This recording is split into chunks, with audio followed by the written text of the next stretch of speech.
Hi, this is Stephanie Miller from The Stephanie Miller Show. Please enjoy this exclusive clip from my show on Political Voices Network. Hi, good morning. Happy Indictment Week, but it's getting kind of old now, isn't it?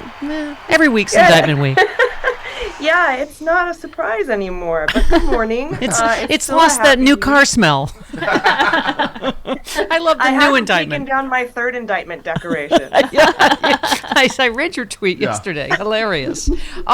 Let's get right to it, because you asked such great questions on Twitter that we were just talking amongst ourselves. You said still conspicuously missing from indictments in all jurisdictions are Stone, Bannon, Flynn.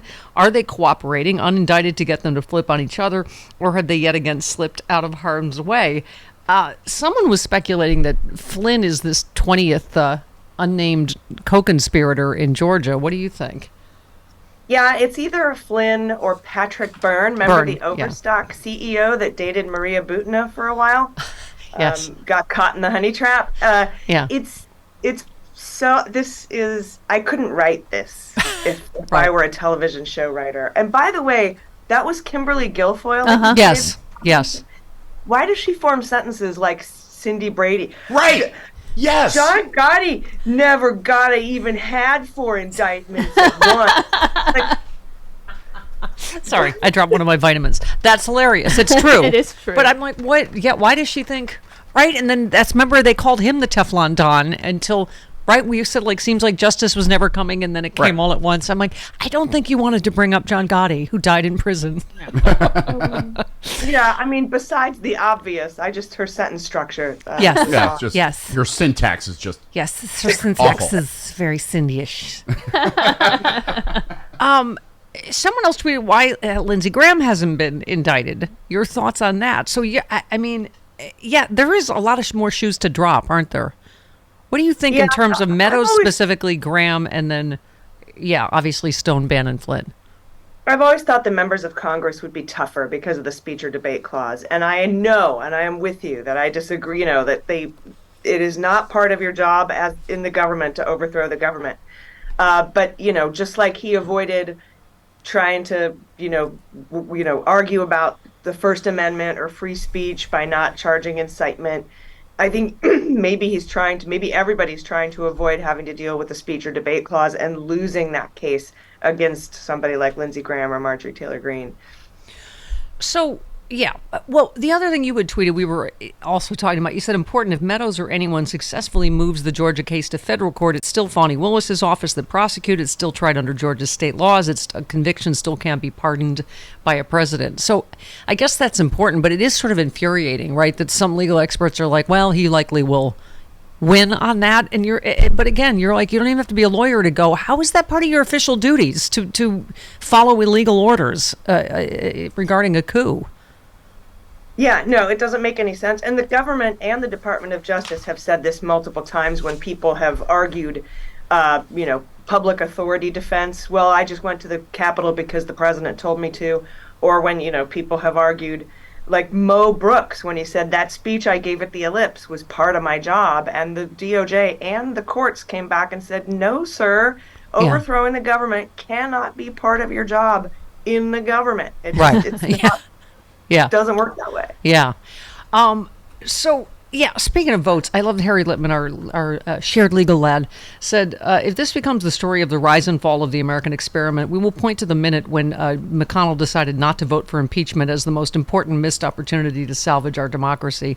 I mean, I was talking to someone yesterday who said, they are rooting for him to go down probably harder than we are behind closed doors, because I can't even keep track, right? They're like, well, you can't indict him when sitting president when he's in office. Oh, well, impeachment isn't the right vehicle. Mitch McConnell says there's courts of law. And now Lindsey Graham is like, oh, no, this needs to be decided at the ballot box. And you're like, what? It was decided at the ballot box. What this whole effing thing is about is him not respecting what happened at the ballot box. But I mean, the fact is, Allison, they're just lawless. It is never the right time because Donald Trump is above the law. They should just say it, right?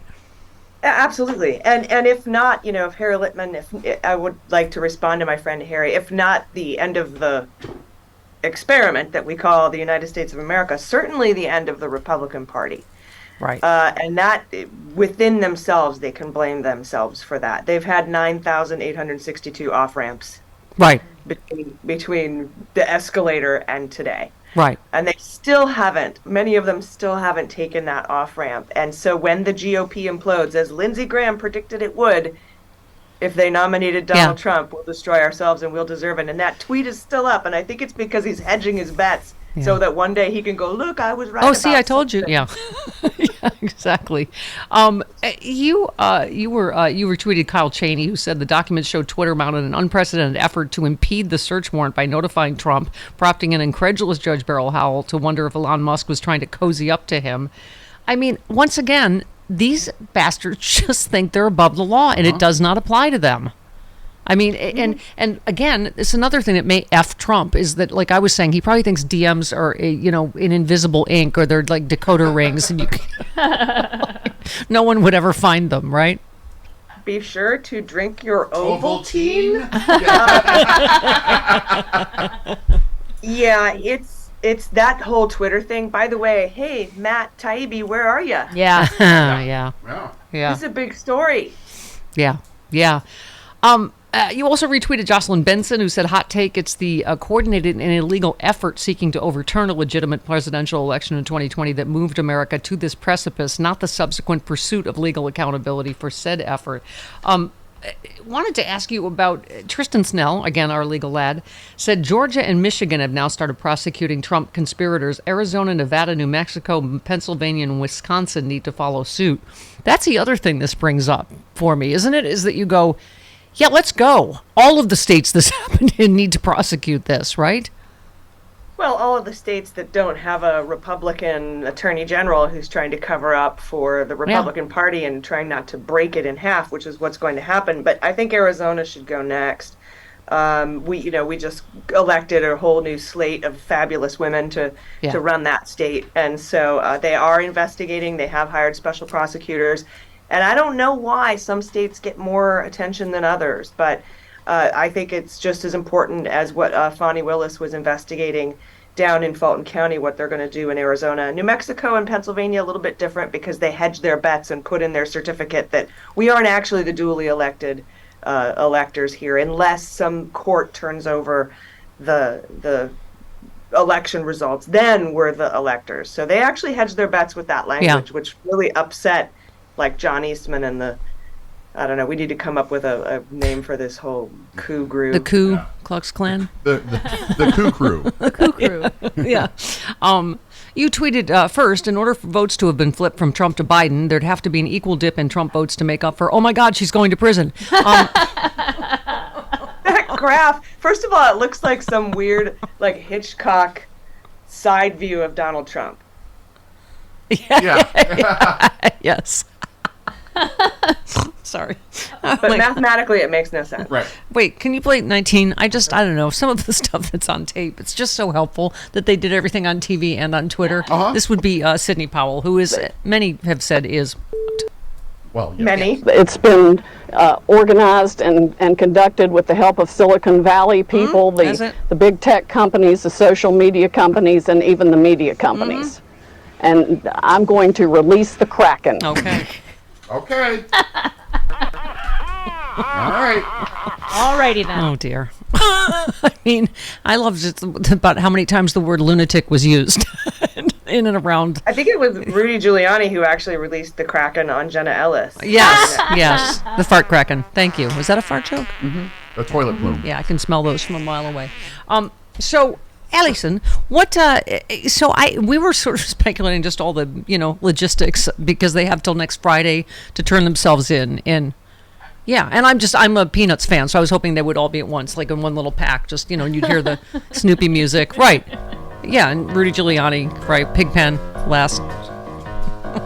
But we don't know when, like, right, and obviously Trump's going to be but I mean, they literally are like, we're open 24/7. Yeah. We'll leave the light on for you. But I don't. That was the best, right? Because Pete Strzok and I on Clean Up on Aisle 45 were talking about that. Like, I guess he only has court hours, like 8 to 5 to turn himself in. And then we find out he's got to turn himself in at the jail that's open 24/7.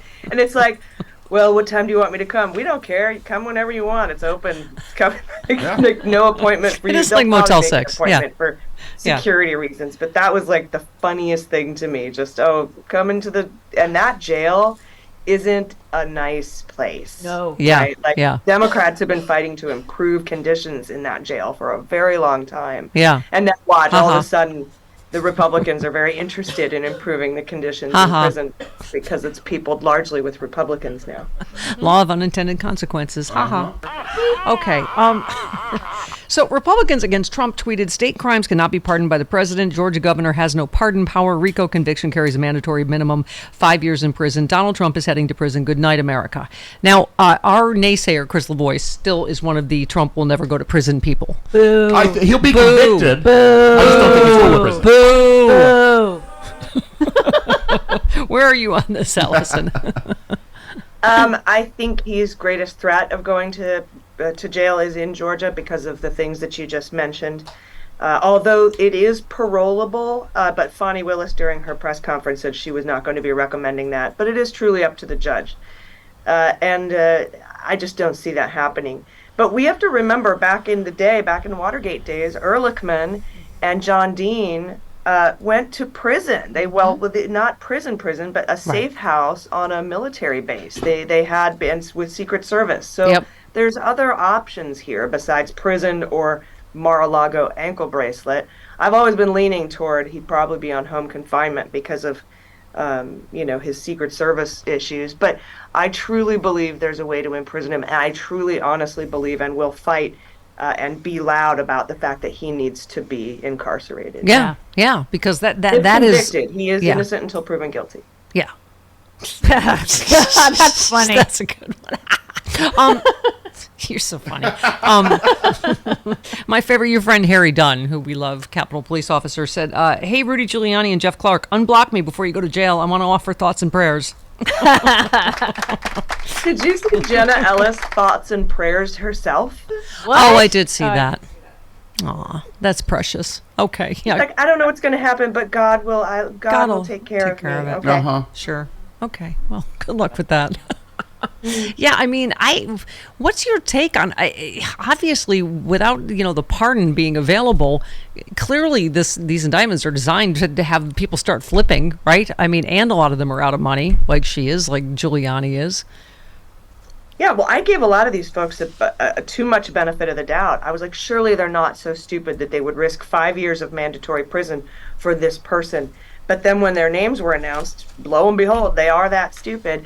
But this is the quintessential bag of rats. You've got 30 co-conspirators unindicted and 19 defendants. That's almost 50 people. Yeah, that's a big bag of rats. Now will start to turn on themselves. The last time Fani used a big RICO like this, we got 35 people. Yeah. And only 12 ended up going to trial because the rest turned on each other. Ate each other's faces.